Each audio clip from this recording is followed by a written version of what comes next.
जादुई चिराग। बहुत पहले चंदा नगर में चिन्ना और मुन्ना नाम के दो बच्चे रहते थे। दोनों साथ साथ स्कूल जाते थे और साथ साथ खेलते थे।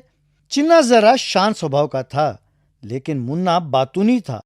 हमेशा कुछ ना कुछ बोलता रहता था, सामने वाले को बोलने का मौका ही नहीं देता था।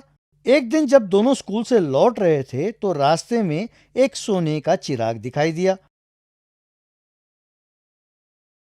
चिन्ना ने पास जाकर उसे अपने हाथों में उठाया। चिन्ना, अरे ये कोई जादुई चिराग दिखता है, जैसे कहानी में है। सुना है इसमें एक जिन रहता है, इसको रगड़ने पर बाहर आकर इच्छाओं को पूरा कर देता है। हाँ हाँ, पर वे चिराग मेरा है, पहले मैंने ही इसे देखा है। कहते हुए उसने चिराग को छीनना शुरू किया।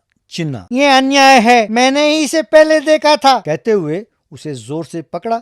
दोनों के इस खींचातानी में चिराग के अंदर का जिन बाहर निकला। जिन, हा हा हा, मुझे बाहर निकालने के लिए धन्यवाद। क्योंकि आप दो हो, इसलिए मैं आप दोनों को एक एक वर दूंगा। किसे क्या चाहिए आप ही तय करें। कहते हुए उसने हवा में अपना हाथ घुमाया और एक छोटी सी डिबिया और सोने से भरा एक थैली प्रकट हुआ।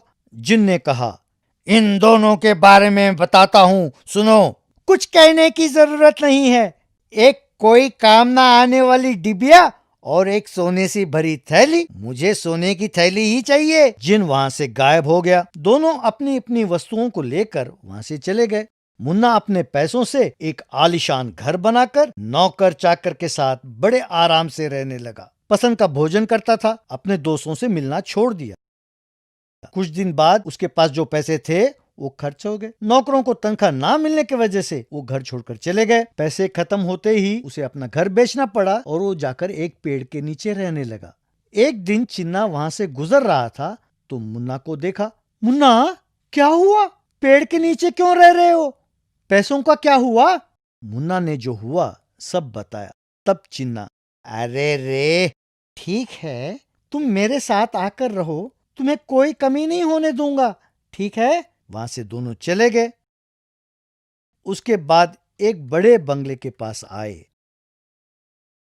वहां नौकरों ने चिन्ना को प्रणाम किया।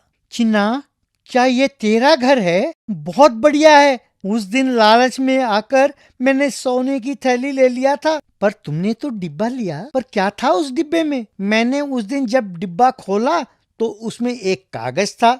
उसमें लिखा था कि जब भी तुम डिब्बा खोलोगे उसमें सोने के सिक्के मिलेंगे। इस तरह जब भी मुझे पैसों की जरूरत होती है तो मैं डिब्बा खोलकर सिक्का निकाल लेता हूँ। इसी तरह धीरे धीरे से ये सब कुछ बनाया है।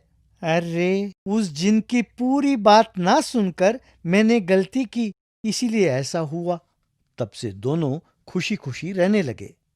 तो बच्चों, लालच करना, ज्यादा बोलना और दूसरों की पूरी बात ना सुनना ठीक नहीं है।